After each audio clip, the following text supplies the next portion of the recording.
Shalom a todos, Hag Sameach Purim, para esse calendário solar de Hanor. Vamos hoje à noite fazer uma leitura da Megilat Esther, a nossa Kehillah. Eu estou aqui debaixo, no fundo do meu quintal, onde tem um pé de mexerica, um de acerola e o outro lá atrás de graviola. Muito bom, que não tem agrotóxicos, que dá pra gente ficar aqui debaixo, tem uns passarinhos, né? E é o lugar onde a gente imagina que breve a gente estará numa Moshav, numa terra onde isso será normal, né? Um pé desse será vários pés de frutíferos, várias hortaliças e rios de peixe, e o nosso gado, o nosso carneiro, nossas galinhas, e, enfim, todas as famílias, as crianças ensinadas, né, dentro de um ambiente kadosh desse. Mas fazendo uma comparação com o livro de Hadassah, de Esther, que o nome dela era Hadassah, mas aqui quando ela estava debaixo do reinado de Ahasverosh, que era o rei da Pérsia e da Média, né? Está escrito aqui que ele era, no verso 1, ele era 3, no terceiro ano do seu reino, ele deu um banquete a todos os seus príncipes, seus servos, e os poderes da Pérsia e da Média, os nobres e príncipes das províncias que estavam diante dele. Ele era um persa que estava ali fazendo seu banquete. Nós já conhecemos a história que ele chamou a sua rainha na época Vasti, e ela não quis entrar na presença do rei, e aí Ahasverosh pediu para os seus sucessores, os seus ajudadores, buscarem uma mulher que substituísse Vasti, né? E como ela era muito linda de corpo, ela foi escolhida para ser a sucessora de Vasti. Mas eu não me atento somente nessa teoria de só porque ela era bonita que o rei gostou. O nome Hadassah, ela vem de um termo no hebraico que é de murta, que vem de uma árvore que brota, algo que faz perfumes, né? Uma murta que é vivo, que é um tronco duro, que nasce, algo firme, sólido. Então Hadassah era uma mulher firme e sólida, de um tronco, de um alicerce firme e sólido. Hadassah, que é um nome hebraico, é ao contrário de Esther, que eles deram o nome para ela de Esther, homenageando a deusa que eles seguiam lá na Pérsia, Ishtar, né? E nós preferimos chamar ela de Hadassah, como está aqui. Mesmo no cativeiro, ela tendo outro nome. Eu quero fazer uma comparação, né, dos dias de hoje que nós estamos vivendo com os dias de Hadassah. Nos dias de hoje nós estamos na diáspora, espalhados no Brasil inteiro, no mundo inteiro, cada um no seu canto, tentando sobreviver nessas armadilhas pagãs, essas festas de Baco, carnaval, que se adentram fora do país, aí param 4 dias para destruir as famílias, né? Uma festa carnal, uma festa totalmente pagã. E nós estamos aqui, até que aqui onde eu estou, em Santa Catarina, não tem bagunça, ainda bem, né? Mesmo sendo beira-mar, e não tem muito barulho. Eu agradeço ao Criador por ter me colocado aqui, porque em São Paulo e no Nordeste onde eu estava, é terrível, né? Essa época. Então, Hadassah também estava sobre o domínio, os judeus, a tribo de Judá lá, os Yehudim, judeus, estavam sobre o domínio de Ahasverosh, esse rei da Pérsia, né? E Ramã, que todo mundo conhece na comemoração da Megilat Esther, que todo mundo lê, né? Nós vamos até ler hoje lá a Megilat Esther, vamos fazer todo esse teatro de Ramã, quando fala o nome dele, e gritam, e as crianças gostam de estar brincando, lembrando, mas eu vou trazer mais uma mensagem de reflexão do que uma mensagem de alegria só, do livramento do nosso povo. Nós, como na época de Hadassah, nós estamos praticamente sob o domínio de Mitzray. Hadassah estava sob o domínio de Ahasverosh. Então, eles estavam lá debaixo da autoridade de um pagão. E nós estamos aqui, infelizmente, debaixo da autoridade de um país pagão que viola a Torá, que se alia a terroristas, que compra agora, você vê, até mesmo o tribunal, o Supremo Tribunal Federal, pessoas que estão sendo livres de condenação. Enfim, é uma patifaria terrível que está acontecendo nesse país. Então, o que motivou a rainha Hadassah Esther, o que motivou ela a estar entrando no capítulo 5 na sala do rei? O que motiva a gente a arriscar a nossa vida pelo povo que está condenado à morte? Ramã fez o decreto, o rei autorizou, e ele decretou que no dia 13º lá de Adar, mês de Adar, né, daquele calendário que eles estavam seguindo lá na época, que eles seriam destruídos. Todo o povo de Israel seria atacado no mundo inteiro, ou na província toda onde existia um Yehudi, um judeu, e ele seria destruído. E uma mulher, veja só, engraçado, né? Muitas fases da Torá, do Tanakh, nós vemos, na Brit Hadashah também, mulheres sendo usadas pelo Criador, porque o homem e a mulher foram feitos errade. E a mulher, ela tem o seu papel maravilhoso na criação dos filhos, sendo testemunha para as crianças, para as meninas, para os filhos, cuidando do marido, da casa, sendo uma vida modesta. Mas enfim, uma mulher sábia, né? Uma mulher que tem chokhmah, tem sabedoria, que tem virtudes. E essa mulher tinha essa virtude de ser uma árvore sólida. Então o nome dela, Hadassah, uma árvore, um tronco, uma murta, né, que vem de um tronco, né, sólido, que tem vida. E ela sabia que o povo dela estava jurado de morte. E ela se preocupou porque, veja bem, o decreto de Ramã era para que todos os judeus morressem. O rei Ahasverosh não sabia que ela era uma judia, uma Yahudi. Então ela poderia ter ficado quieta e não ter entrado na sala do rei, porque ela já sabia que o rei não queria mais nenhum problema com mulher, com rainha. Que o rei não tolerava mais que alguém entrasse na presença dele se ele não abaixasse o seu cetro. E ela arriscou a sua vida para quê? Ela arriscou a sua vida pelo arravá que ela tinha pelo povo. Hoje mesmo, a gente estando espalhados no Brasil inteiro, no mundo todo, na diáspora de Yehudá e na diáspora de Efraim, a gente tem visto pessoas que têm se levantado no meio do povo de Israel, até de Yehudá, também de Efraim, principalmente dos Netzarim, né? Até mesmo de judeus messiânicos, que eles têm se levantado e feito coisas para ajudar os seus irmãos. Sabemos que Yehudá hoje, infelizmente, não reconhece mais Efraim, as 10 tribos. Eles se acham autossuficientes. Eles dominaram a Torá e chamaram essa Torá de judaísmo, como se só a tribo de Judá tivesse preeminência e tivesse controle sobre todo Israel. E nós sabemos que Israel faz parte das 12 tribos. Ainda que Efraim está paganizado, ainda que Yehudá também esteja paganizado, mas preservando a Torá, estando na nossa terra, nós temos que se preocupar com os irmãos. Israel são 12 irmãos. A congregação de Jacó não é só uma tribo de Yehudá. A congregação de Jacó faz parte toda a semente de Abraham, de Isaac e Jacó, que são as 12 tribos de Israel. Então, ela não precisava ter entrado no salão, no lugar onde o rei ficava, né? E diz que era no pátio interno onde o rei ficava, assentado sobre o seu trono real, na casa da realeza, oposto à porta da baite, da casa.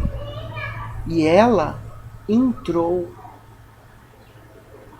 arriscou a sua vida para que o rei pudesse reconhecer a trama daquele antissemita. Há milhares de antissemitas. Há judeus antissemitas também. Há cristãos antissemitas. Há ateus antissemitas.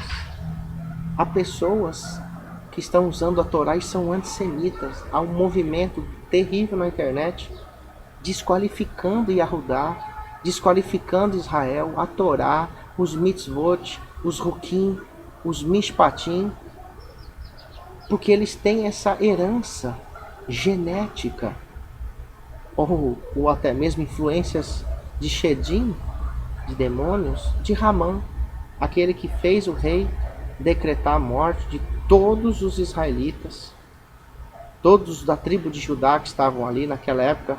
Nós sabemos ali, né, que eles estavam sob o domínio de Ahasverosh. Então, Hadassah Ahim, ela arriscou a sua vida. O que nós temos feito para arriscar a nossa vida pelo Kol Israel, pelo Am Israel, por todo Israel, pelo povo de Israel? O que eu e você temos feito para arriscar a vida? Quais são os seus projetos? Quais são os seus projetos para ajudar a casa de Israel, a construção, a restauração da casa de Israel, em Irmiarro 31, verso 33 e 34? O que você tem feito? Sabemos que é o próprio Mashiach que restaurará as duas casas de Israel, na mão dele, está escrito isso, é fato.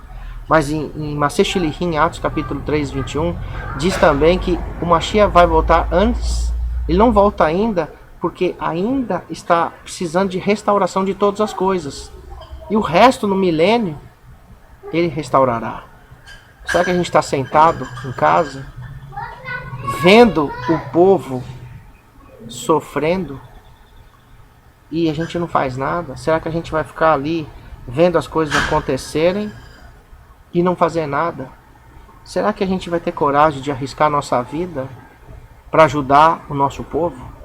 Será que você que está me ouvindo aí, que tem bens, trabalha numa empresa maravilhosa, ganha o seu dinheirão bom aí, será que você com o seu carrão, com a sua casona na praia, sua fazenda aí de boi, e você tem um conhecimento sobre a Torá, sobre as escrituras, você que diz que segue o Mashiach e a Yahushua, será que você se arriscaria por um povo que estava debaixo da opressão de um reinado pagão? Ou você ficaria quietinho lá? Sabemos que nos Estados Unidos, se não me engano, o terceiro ou quarto da lista do presidente, lá embaixo, ele é um judeu, né? Tem até o nome dele que eu esqueci. E tem um aqui no Brasil também, que é um ministro, o sobrenome é Amorim, se eu não me engano, que também é descendente de judeus.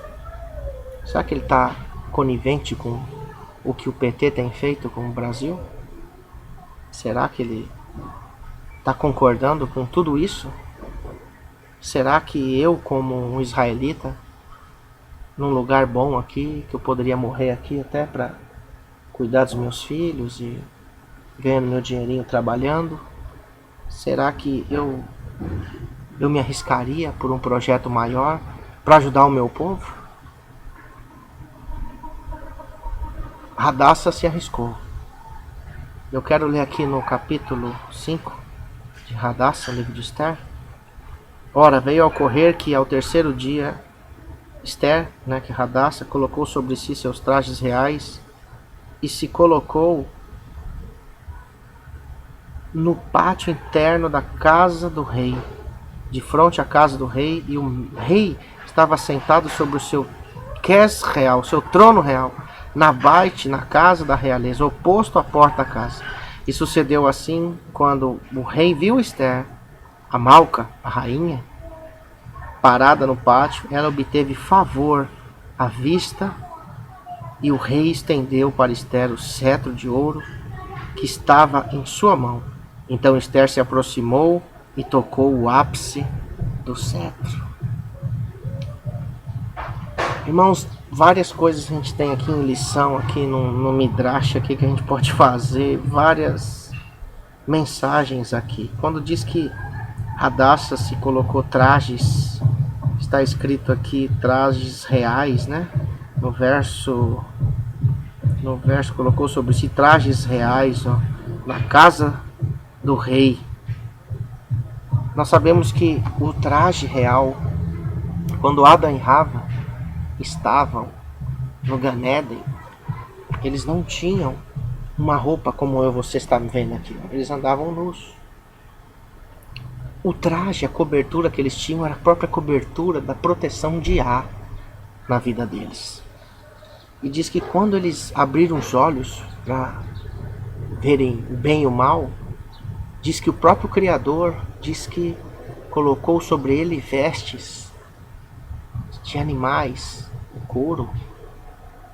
Ali se acredita que foi o primeiro sacrifício que o Mashiach, representado Yahushua, que foi feito para cobrir o homem com uma pele de animal.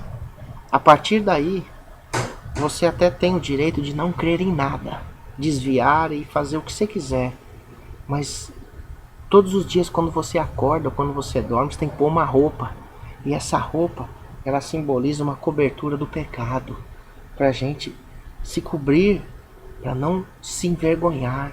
Que você andar pelado na rua, você é preso, apesar que hoje na praia você anda pelado praticamente, né? E ninguém te prende. Mas se você andar na rua, a polícia vem te prende, porque você não pode estar andando nu. E quando Hadassah se veste com esses trajes reais, no nível Sod aqui, eu acredito que ela estava revestida do Ruach HaKodesh de Yah. A cobertura de Yah veio sobre ela, porque foi Yah que preparou aquela menina órfã para ser a rainha, para ser agradável aos olhos do rei. Por mais que o tio dela, Mordecai, ajudou e também fez tudo, sempre vai ter pessoas que ajudam, né, e se arriscam também. Mordecai se arriscou. Ela se trajou com esses trajes reais, quer dizer, ela estava coberta pela presença do Ruach HaKodesh, do sopro, do Kadosh, do puro, do sopro de Yah. E quando você está coberto com o sopro de Yah, você consegue fazer coisas que até mesmo você duvidaria. Se você não tiver o sopro de Yah, você vai ter medo. E nós sabemos que na Escritura o medo é um sinônimo de pecado, de incredulidade, de violação aos mandamentos. Porque quem tem medo sabe que está errado. Quem tem temor sabe que está errado. Que diz que Yahweh não lhes dá um ruach de medo, mas de fortaleza. Porque ele te reveste, ele te cobre. Quando Adão e Rava perderam a cobertura de Yah no Éden, e usaram essas roupas que a gente usa hoje para se cobrir, eles perderam a cobertura e a proteção de Yah. Mas aqui Hadassah, mesmo sendo uma roupa de uma rainha, eu acredito que no nível Sod, que Yah a envolveu e a cobriu com uma veste celeste, com uma veste do Shammai, do Ruach HaKodesh, para que ela pudesse entrar na presença do rei e ela não tivesse medo de morrer. Então nesse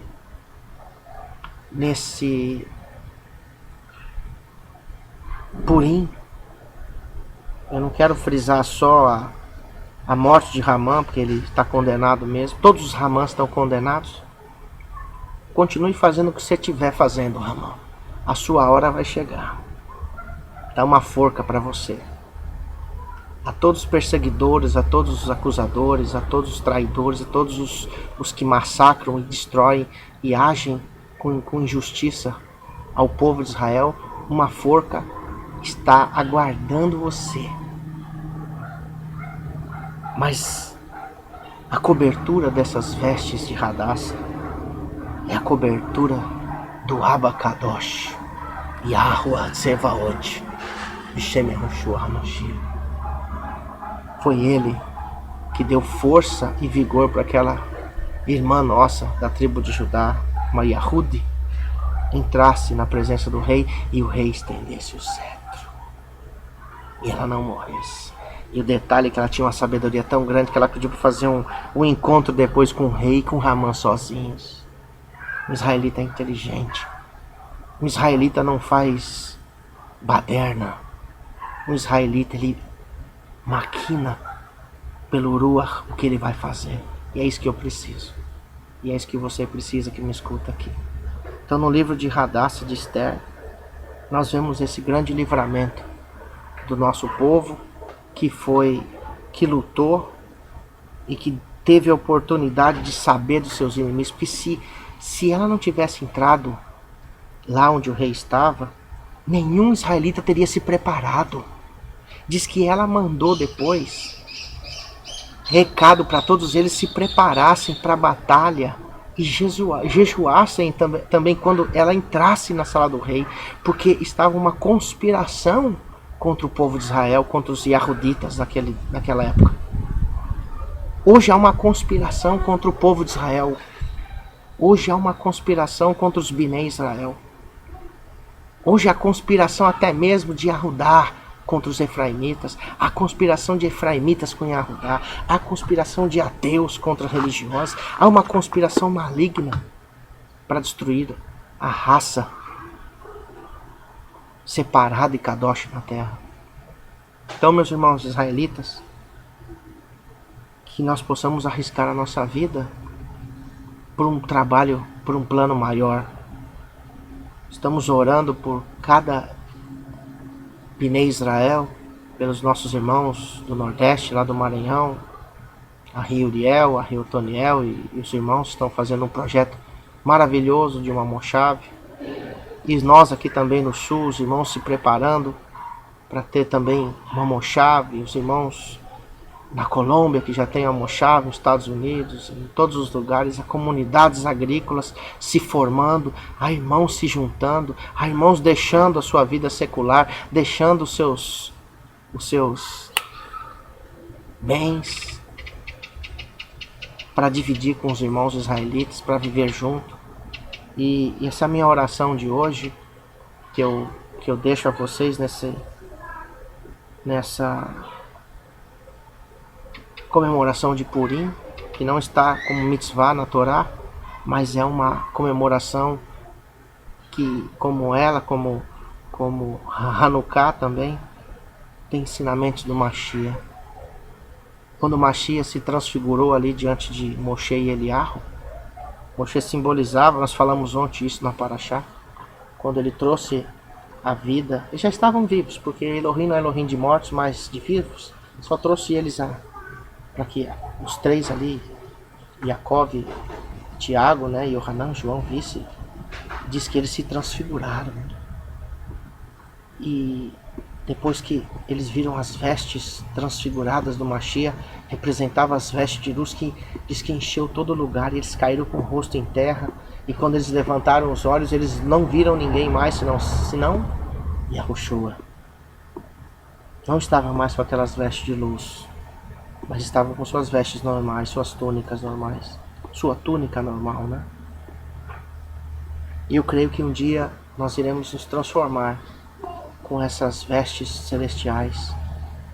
Mas se você se arriscar para ajudar um Binei Israel, você fazer o possível e o impossível para mudar alguma coisa da descendência, pelo menos dos seus filhos, pelo menos dessa geração que está perdida, você trabalhe para isso e durma incomodado. Eu quero que você durma incomodado quando você dormir e ver que tem irmãos israelitas precisando de ajuda e você no bem bom, e você nem preocupado.